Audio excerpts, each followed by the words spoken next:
بسم اللہ الرحمن الرحیم.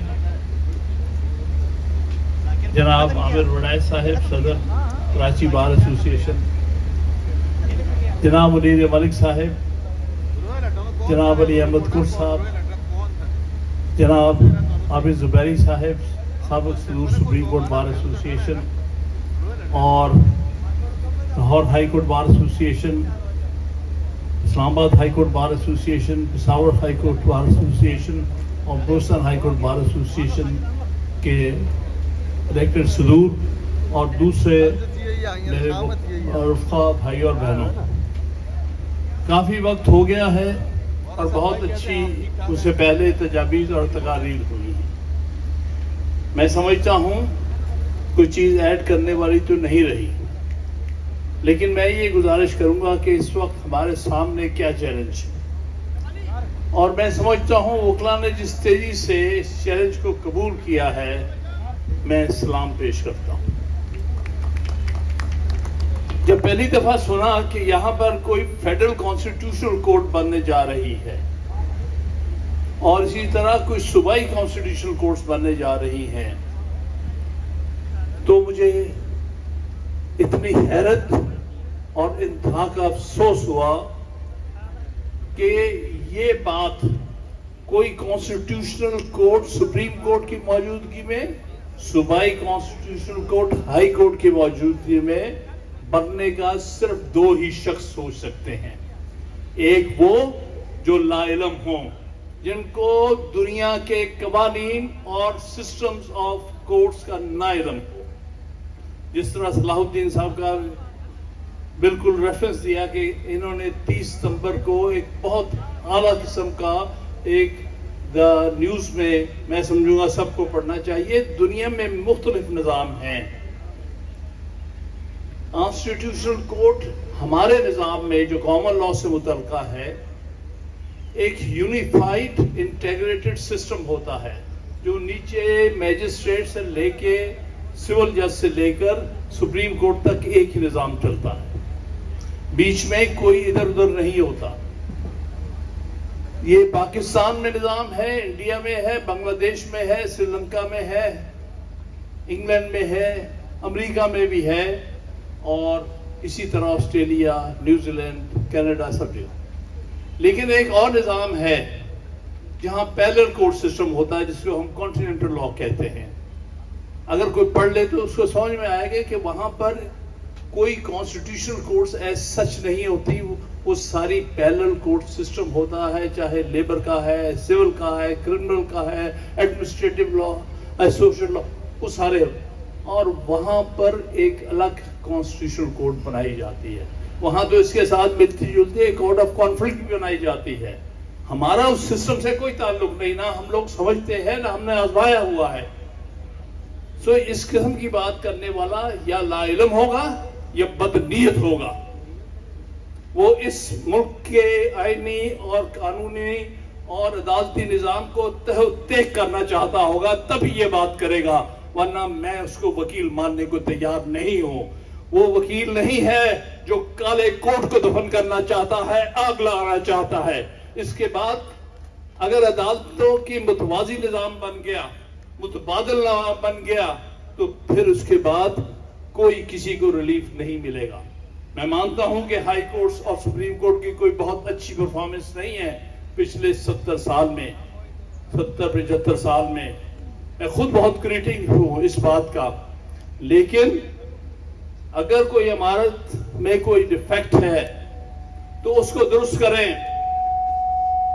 عمارت گرانا نہیں مقصد. اگر عدالتی نظام میں کوئی نقص ہے تو اس کو ریفارم کر سکتے ہیں، لیکن یہ مقصد نہیں کہ اس کو ویسے ہی گرا دیا جائے. کیونکہ مسئلہ کیا ہے، اصل مسئلہ کیا ہے جس کی طرف آپ کی توجہ دلانی ہے.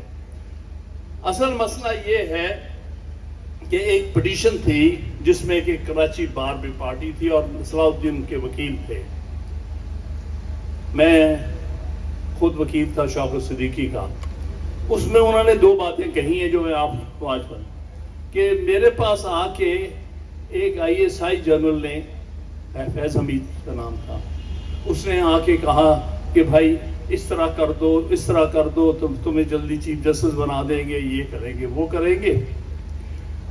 پھر اس نے کہا میں پھر آؤں گا. جب انہوں نے کہا کہ میں نہیں کر سکتا، پھر دوسری دفعہ کچھ دنوں کے بعد پھر گئے.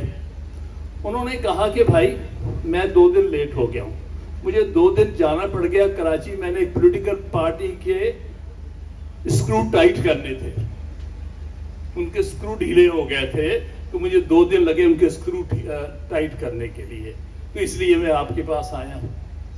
اور پھر اس کو کہا کہ مجھے یہ سروس سے نکال دیں گے. کیوں؟ کیونکہ مجھے باجوہ کہتا ہے تم سے ایک ہائی کورٹ کا جج ہینڈل نہیں ہو رہا. کس قسم کے تم آئی ایس چیف ہو، انٹیلیجنس چیف ہو، ایک ہائی کورٹ کے جج تم سے نہیں. یہ کنٹیمپٹ ہے ججز کے بارے میں ان فوجی جرنیلوں کی. بھئی تم کون ہوتے ہو؟ دنیا میں سنا آیا کبھی انڈیا میں کوئی چیف آف آرمی اسٹاف بھیج سکتا ہے انٹیلیجنس چیز کو جاؤ اس پولیٹیکل پارٹی کے اسکرو ٹائٹ کر دو؟ کیا کام ہے اس کا؟ کیا کوئی کسی کو بھیج سکتا ہے کہ فلاں جج سے کہو کہ یہ کام کرے؟ یہ کسی بھی آئینی نظام میں یہ ممکن نہیں ہے. لیکن مسئلہ یہ ہے کہ ہم نے خود ان جرنیلوں کو اپنے سر پہ سوار کر لیا ہے. کبھی اس سے مل کر ایک پارٹی اقتدار میں آتی ہے، پھر اس کو گرا کے دوسری آ جاتی ہے. جس رات یہ پتا چلا کہ جی ہاں کوئی نیا آ رہا ہے، تو ہم بیٹھے رہے کہ بھئی وہ ہے کس کے پاس جس کے لیے رات کو بٹھایا ہوا ہے. انہوں نے کہا، پوچھا کہ ایک صاحب جو اپنے آپ کو فیڈرل لا منسٹر کہتے ہیں، ان کے پاس ہے؟ کہتے نہیں. غالباً پرائم منسٹر کے پاس بھی نہیں تھا وہ مسودہ. تو مسودہ کہاں تھا؟ پتہ چلا وہ جی ایچ کیو میں تیار ہو رہا تھا. یہی مسئلہ ہے. دس از دی پرابلم. پولیٹیکل پارٹیز خامخواہ اس میں ان کا سائٹ دیتی ہیں. بارہا دیکھ چکی ہیں کہ انہی کے ہاتھوں پہلے کندھے پہ چڑھتی ہیں. اسی حوالے سے جنرلز کی ڈومیننس کے حوالے سے میں صرف ایک اور واقعہ آپ کو یاد کراؤں گا جو میرے کنٹمپریریز جانتے ہیں، نوجوانوں کو علم نہیں شاید. 1985 میں ایک حکومت اپنے ہاتھ سے بنائی تھی ایک پارٹی لیس الیکشن کی بنیاد پر. ایک ڈکٹیٹر جس کا نام ضیاء الحق تھا. اس موقع پر جس پر ضیاء الحق تھا اور محمد خان جنیجو صاحب جن کو وزیر اعظم بنایا جا رہا تھا، ضیاء الحق نے کہا اپنی انگلی کے اشارے سے ایک دفعہ باہر کو انگلی، پہلے اس نے اپنی طرف انگلی کی، انڈیکس فنگر جسے کہتے ہیں، ہم کچھ لے نہیں رہے. پھر اس نے انگلی دوسری طرف کی، ہم کچھ دے رہے ہیں. زندگی میں وہ ایک ہی دفعہ اس نے سچ بولا ہے، وہ بھی غلطی سے بول گیا. لیکن یہ مائنڈ سیٹ ہے ملٹری اسٹیبلشمنٹ کا. وہ کیا کہہ رہا تھا؟ دیکھو ملکی وسائل بھی ہمارے ہیں، ملکی اقتدار بھی ہمارا ہے، ملک کا دفاع بھی ہمارا ہے، ملک کا آئین بھی ہمارے تحت ہے. کیونکہ ضیاء الحق کہا کرتا تھا یہ کیا چیز ہے آئین؟ یہ 24 صفحے کا کاغذ ہے، اگر آپ کو یاد ہوگا میں جب چاہوں پھاڑ کے پھینک سکتا ہوں. یہ مائنڈ سیٹ ہے ہر جنرل کا، کوئی بھی ہو جو آتا ہے وہ سمجھتا ہے وہ اس ملک کا اور اس کے ساتھ ملٹری اسٹیبلشمنٹ اس کی مالک بن چکی ہے. اس لیے اس نے کہا کہ اقتدار تو سارا ہمارا ہے، محمد خان جنیجو کچھ تمہیں اس میں سے دے رہے ہیں. اس کا مطلب جب چاہیں واپس لے لیں گے. جب تک آپ ان کو واپس اپنے اپنے جگہوں پر، بیرکوں پر نہیں بھیجیں گے، یہ مذاق اس ملک کے ساتھ ہوتا رہے گا. کبھی ایک سیاسی جماعت استعمال ہوگی، کبھی دوسری سیاسی جماعت استعمال ہوگی. ان کو سمجھ نہیں آ رہا کہ بھئی آج تو تم اس کے استعمال میں آ رہے ہو، کل کو تمہیں اٹھا کے باہر پھینکیں گے. پھر تمہیں سمجھ میں آئے گا کہ ہم اس کے ہاتھوں کھیل گئے ہیں. یہ بدقسمتی مسلسل چل رہی ہے. ہر سیاسی جماعت یہی غلطی کرتی ہے. دوسری بات، جوڈیشری سے کیا شکایت ہے؟ جوڈیشری سے شکایت ہے کبھی کبھی یہ انڈیپینڈنس شو کرتی ہے، جنرلی نہیں کرتی. ارشاد حسن خان ہوتے ہیں، یہاں شیخ ریاض بھی رہا ہے، اب انہی کی ایک شکل میں ایک بنام قاضی فیض بھی بیٹھا ہے، جس کو ایک زمانے ہم نے کندھوں پہ اٹھا لیا تھا. مجھے منیر ملک صاحب نے اور مرحوم رشید رضوی صاحب نے کہا تھا کہ یہ مجھے خیال تھا کہ اس نے چند ایک اچھی ججمنٹس دی ہیں. اس نے ایک جرت کی تھی کہ کہا تھا کہ بھئی جنرلز جاؤ جا کے ایک آئین کے تحت اپنا حلف پڑھو، اس میں لکھا ہوا ہے تم سیاسی ایکٹیویٹی میں حصہ نہیں لے سکتے.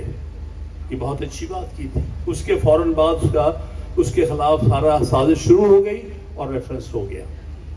میں تو اس قاضی فائز صاحب کو سپورٹ کر رہا تھا، میں تو اس قاضی فائز صاحب کو سپورٹ کر رہا تھا جس نے 2015 میں فل کورٹ میں جب ہم نے چیلنج کی تھی 21ویں ترمیم ملٹری کورٹس کی، میں اس میں لیڈ کاؤنسل تھا، تو اس میں اس نے 6 ججوں میں سے ایک تھا جنہوں نے ڈیسنٹ کیا تھا کہ ہاں آئین کے تحت ملٹری کورٹس سیٹ اپ نہیں ہو سکتی.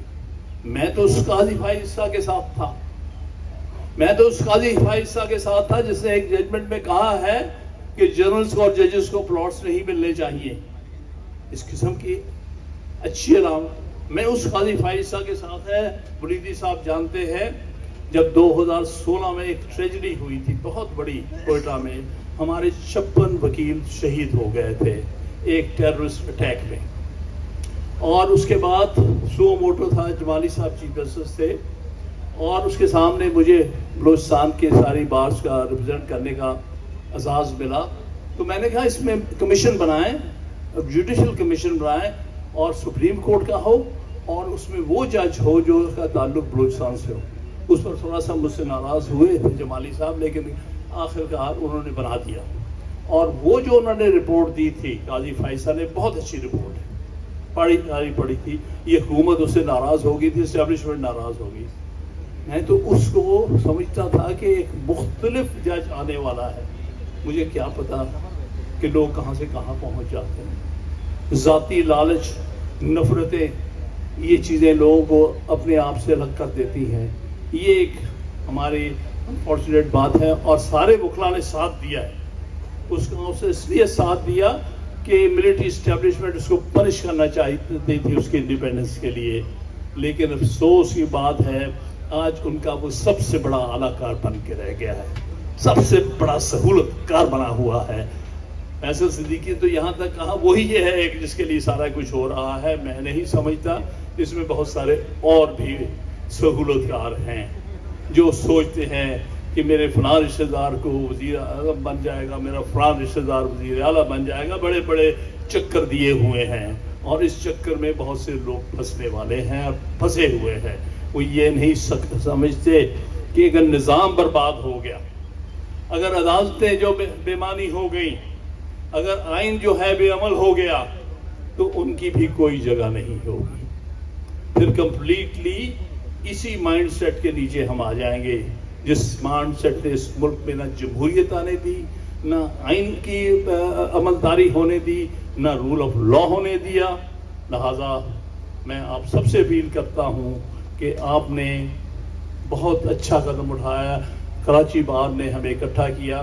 میں عرض کرتا چاہوں کہ غالباً 16 سپٹمبر کی بات تھی جب یہ بات سامنے آئی، تو میں نے سپریم کورٹ میں ایڈریس کرتے ہوئے میڈیا کو یہ کہا تھا کہ ہم کسی شکل میں فیڈرل کانسٹیٹیوشنل کورٹ نہیں بننے دیں گے، کیونکہ ہمارے لیے یہی supreme court court of federation ہے، یہی supreme court highest constitutional court ہے. لہٰذا اس کے متبادل کوئی کورٹ نہیں بنائی جا سکتی. یہ وکیلوں کی لاشوں پر سے گزر کے بنائی جائے گی. یہ نہیں بننے دیں گے، نہیں چلنے دیں گے. بھول جاؤ کہ تم چند چمچے اور ٹاؤٹ وہاں بٹھا کے اپنی مرضی کے فیصلے لوگے. ابھی تک مجھے پتا چلا ہے کن کن کے انٹرویو ہو رہے ہیں، وہ وکیل نہیں، بیشتر وہ ٹاؤٹ ہیں جن کو یہ federal so called constitutional court کے جج بنانا چاہتے ہیں، جو کھلم کھلا سودے کریں گے. اس لیے ہمارے لیے یہ زندگی موت کی لڑائی ہے. اگر آئین بجانا ہے ہمارا مقصد ہی یہ ورنہ ہمیں کالے کوٹ پہننے کی کوئی ضرورت نہیں ہے. آگ لگا دیں اس کو اگر ہم نے اسی قسم کی عدالتی نظام کا حصہ بننا ہے. تو اس لیے میرے بھائی ہم نے اس بارے میں اپنے بھائیوں بہنوں سے ہر جگہ ریکویسٹ کرتا ہوں, آپ نے کھڑے ہونا ہے. یہ ایک بہت لمبی جنگ ہے. ایک بات اور میں کرتا چلوں, جب میں نے اس وقت یہ بات کہی تھی تو مجھے نہیں پتا تھا کہ ایک ماہ کے اندر معاملات کہاں سے کہاں پہنچ جائیں گے. کئیوں نے کہا تم کس منہ پہ کہتے ہو کہ تحریک چلے گی. میں نے کہا میں نہیں کہتا, میں وکلا کو سمجھتا ہوں. وہ کبھی اس قسم کی غلیظ آئینی ترمیم کو ایکسپٹ نہیں کریں گے, نہ چلنے دیں گے, نہ آنے دیں گے. تو اس لیے میں نے یہ کہہ دیا. اور میں ممنون ہوں سب سے پہلے لاہور ہائی کورٹ بار ایسوسی ایشن کا, جس نے 19 ستمبر کو پہلا ملک گیر کنونشن کیا. اصل مزدور بٹ صاحب کے ساتھ کوئی اتنی اچھی نہیں ہوئی یہاں. اپنی تقریر کے بعد کوئی ری ایکشن مجھے اچھا نہیں لگا. ان کا بڑا رول ہے. He is a first to take the initiative. دوسرا انیشیٹو فدا گل نے بطور president Peshawar high court bar لیا, جو 5 تاریخ کو ملک گیر کنونشن ہوا, جس کے رستے روکے گئے. اور تیسرا ریاست علی آزاد صدر اسلام آباد ہائی کورٹ بار, اس کے ساتھ اسلام آباد بار کونسل بھی شامل تھی اور اسلام آباد بار ایسوسی ایشن بھی. ایک ملک گیر کنونشن کیا ہے 7 تاریخ کو. میں اس کے بعد سوچ میں تھا اور میں نے عابد زبیری صاحب سے بھی بات کی اور بھی دوستوں سے کہ بھائی کراچی کے بغیر یہ معاملہ آگے نہیں چلتا. ہر دور میں میرا تو یہاں 69 سے ان تحریکوں سے تعلق ہے. ایوب خان کے خلاف بھی میں تحریک وکلا کے جلوسوں میں جاتا رہا ہوں, اور 80-81 میں جب ہمارے یہاں لیڈر میر ملک اور رشید رضوی صاحب ہوتے تھے ان کے ساتھ بھی, اور پھر 90s میں بھی. تو کراچی سے زیادہ بہادر وکلا کا جو انیشیٹو ہے میں نے بہت کم دیکھا. تو کہیں یہاں بھی ہو جائے. تو میں آپ کا جناب, آپ کا ولی صاحب, آپ کا اور آپ کی ٹیم کا ممنون ہوں. آپ نے ہماری عزت رکھ لی, آپ نے کراچی کی عزت رکھ لی, آپ نے پاکستان میں اس تحریک کو آگے لے جانے کی عزت رکھ لی. میں آپ کا فردن بھی سارے پاکستان کے وکلا کی طرف سے بھی ممنون ہوں. آپ نے کراچی کی ٹریڈیشن بھی قائم رکھی, کراچی کا رول بھی جو تھا ہمیشہ وکلا کا وہ بھی قائم رکھا. انشاءاللہ تعالی آئندہ آنے والے وقتوں میں آپ نے اس جو جنگ ہے اس میں آگے رہنا ہے. میں ایک suggestion apart in addition to جو سجیشن میر ملک صاحب نے دی ہے, میں پوری طرح 100% اتفاق کرتے ہوئے میں یہ کہوں گا کہ آپ ایک ایکشن کمیٹی بنائیے گا جو اس تحریک کو آگے لے کے جائے, جیسے ہم نے 2007 میں بنائی تھی. اس میں کہوں گا high court bar association, Lahore high court bar, Peshawar high court bar, Islamabad high court bar, Balochistan high court bar, ان کا صدر آپ نے تقریر سنی, اتنا بہادر نمائندہ میں نے بہت کم دیکھا ہے, بہت عظیم. اس کو بھی اس میں شامل کریں. اس میں بلوچستان بار کونسل کی طرف سے راہ پریدی صاحب بھی ہوں, اس میں آپ کے سندھ بار کونسل کے بھی نمائندے ہوں, اس میں اور بھی نمائندگان جو ہیں K P K bar council, Punjab bar council, ان کے بھی نمائندگان ہوں جو کمیٹڈ ہوں. ان کی ایکشن کمیٹی بنائیے گا اور یہ سلسلہ کنونشنز کا سلسلہ آگے لے کے جانے کا جاری رہنا چاہیے. میں آپ سے بہت ممنون ہوں اور یہی ریکویسٹ کرتا ہوں کہ اس معاملے کو یہاں پر نہیں رکنا. ابھی ہم نے بہت فاصلہ طے کرنا ہے, کیونکہ وہ منزلیں بہت ساری ہیں جو کہ ہمارے خلاف استعمال ہوں گی. کیونکہ یہاں پر سوال وہاں آ گیا ہے جو کبھی کبھی قوموں کی تاریخ میں آتا ہے. جس طرح بنگلہ دیش میں وہ وقت آیا, اس طرح سے ایک وقت آیا جب انڈونیشیا میں یہ وقت آیا.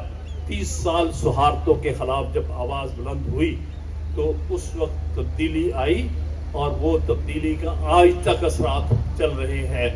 ہمیں کہیں رکنا نہیں, ہم نے اس ملک میں جب تک آئین کی عملداری اور سویلین سپریمیسی نہیں لے آتے اور جب تک ہم اپنی فوج کو اپنے کام پر نہ لے جائیں، کیونکہ وہ نہیں ہو رہا. روز آپ دیکھ رہے ہیں کس طرح سے ٹیررسٹ اٹیک ہو رہے ہیں، کس طرح سے ہمارے پولیس کے فوج کے جوان بیچارے شہید ہو رہے ہیں. اس لیے کہ آپ کا دھیان سیاسی پولیٹیکل انجینئرنگ کی طرف پڑا ہوا ہے. آپ کو کوئی احساس نہیں کہ اپنا کام کرنا سب سے پہلے ضروری ہے. اس ملک کی سیکیورٹی کے لیے آپ نہیں کام کر رہے. اس کے برعکس آپ کو صرف پولیٹیشینز کے جو ہیں سکرو ٹائٹ کرنے کی پڑی ہوئی ہے. آپ کو ججز کے سکرو ٹائٹ کرنے کی، ان کو اپنے مطابق ہینڈل کرنے کی پڑی ہوئی ہے. آپ کو پہلے پولیٹیکل انجینئرنگ، اب جوڈیشل انجینئرنگ کی پڑ گئی ہے. اس لیے ملک کا یہ حال ہے کہ یہاں پر ٹیررسٹ دوسری طرف سے آ کے ہم پر حملے کر رہے ہیں اور آپ بے بس بیٹھے ہیں. اس لیے جاؤ اپنا کام کرو اور آئین کو اپنی عملداری کرنے دو. بہت بہت شکریہ.